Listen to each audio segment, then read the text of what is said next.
ಬಾಂಗ್ಲಾದೇಶದಲ್ಲಿ ಹಿಂದೂಗಳ ಮೇಲೆ ನಡೀತಾ ಇರುವ ದಾಳಿ ಅತ್ಯಾಚಾರ ಖಂಡಿಸಿ ನಾಳೆ ತುಮಕೂರಿನಲ್ಲಿ ಹಿಂದೂ ರಕ್ಷಣಾ ವೇದಿಕೆಯಿಂದ ಪ್ರತಿಭಟನೆ ನಡೆಸಲು ನಿರ್ಧರಿಸಲಾಗಿದೆ. ನಗರದಲ್ಲಿ ಇಂದು ವಿವಿಧ ಮಠಾಧೀಶರು ಸುದ್ದಿಗೋಷ್ಠಿಯನ್ನು ನಡೆಸಿ ಪ್ರತಿಭಟನೆ ಬಗ್ಗೆ ವಿವರಿಸಿದರು.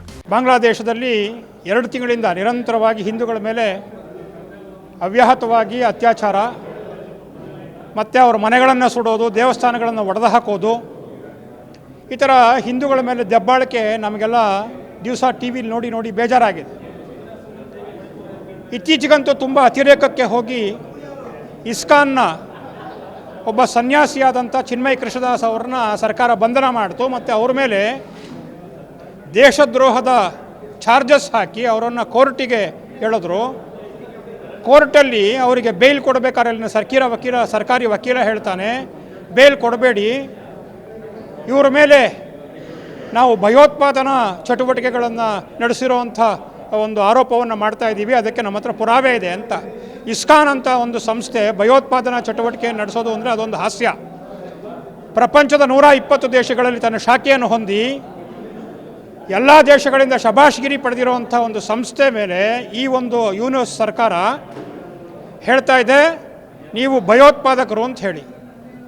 ಹಾಗಾಗಿ ಅಲ್ಲಿನ ಕೋರ್ಟ್ ಅವರಿಗೆ ಬೇಲ್ನ ನಿರಾಕರಣೆ ಮಾಡಿದೆ.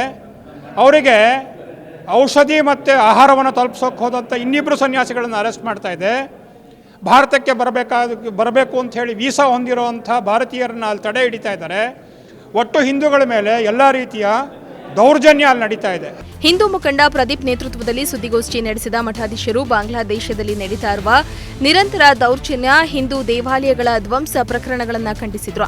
ನಾಳೆ ಬೆಳಗ್ಗೆ 10:30ಕ್ಕೆ ನಗರದ ಟೌನ್ ಹಾಲ್ನಿಂದ ಡಿಸಿ ಕಚೇರಿಯವರೆಗೂ ಪ್ರತಿಭಟನಾ ಮೆರವಣಿಗೆ ನಡೆಸಿ ಡಿಸಿಗೆ ಮನವಿ ಸಲ್ಲಿಸಲಾಗುವುದೆಂದು ತಿಳಿಸಿದರು.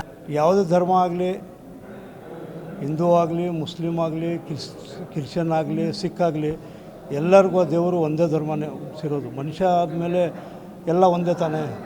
ಹಿಂದೂ ಮೇಲೆ ದೌರ್ಜನ್ಯ ನಡೆದರೆ ಬೇರೆ ಅಲ್ಲ, ಮುಸಲ್ಮಾನರು ಮೇಲೆ ನಡೆದರೆ ಇದು ದೌರ್ಜನ್ಯ ನಡೆದರೆ ಬೇರೆ ಅಲ್ಲ. ಇದು ನಾವು 75 ವರ್ಷ ಆಯಿತು ಸ್ವಾತಂತ್ರ್ಯ ಬಂದು. ನಾವು ಭಾರತದಲ್ಲಿ ಹೆಂಗಿದ್ದೀವಿ, ಅಣ್ಣ ತಮ್ಮದರಿಂದ ಇದ್ದೀವಿ ನಾವು. ಯಾವುದೇ ದೇಶ ಆಗಲಿ, ಯಾವ ಊರೇ ಆಗಲಿ, ಏನೇ ಆಗಲಿ, ಇದು ತಪ್ಪೇ. ಇದು ಹಿಂದೂಗಳನ್ನ ಹೊಡೆದ್ರೆ ಮುಸಲ್ಮಾನರು ತಪ್ಪು, ಮುಸಲ್ಮಾನರ ಹೊಡೆದ್ರೆ ಹಿಂದೂ ತಪ್ಪು ಅಂತ ಹೇಳೋದು ಸಹಜ. ಇದು ಆದರೆ ನಾವೆಲ್ಲ ಒಂದಾಗಿರಬೇಕು. ದೇವರು ದೃಷ್ಟಿ ಮಾಡಿದ್ರು ಮನುಷ್ಯನ್ನೇ ನಾವು ರಾಕ್ಷಸವಾಗಿ ನಾವು ದುಪಯೋಗ ಮಾಡ್ಕೋಬಾರ್ದು ನಾವು. ಈ ವೇಳೆ ಬೆಟ್ಟದಹಳ್ಳಿ ಮಠದ ಚಂದ್ರಶೇಖರ ಸ್ವಾಮೀಜಿ, ಶಾನಿಹಳ್ಳಿ ಮಠದ ಶಿವ ಪಂಚಾಕ್ಷರಿ ಸ್ವಾಮೀಜಿ, ದೊಡ್ಡಗುಣಿ ಮಠದ ರೇವಣ ಶಿವಾಚಾರ್ಯ ಸ್ವಾಮೀಜಿ ಹಾಗೂ ಬೆಳ್ಳಾವಿ ಮಠಾಧೀಶರು ಸೇರಿ ಹಲವಾರು ಮಂದಿ ಭಾಗಿಯಾಗಿದ್ರು.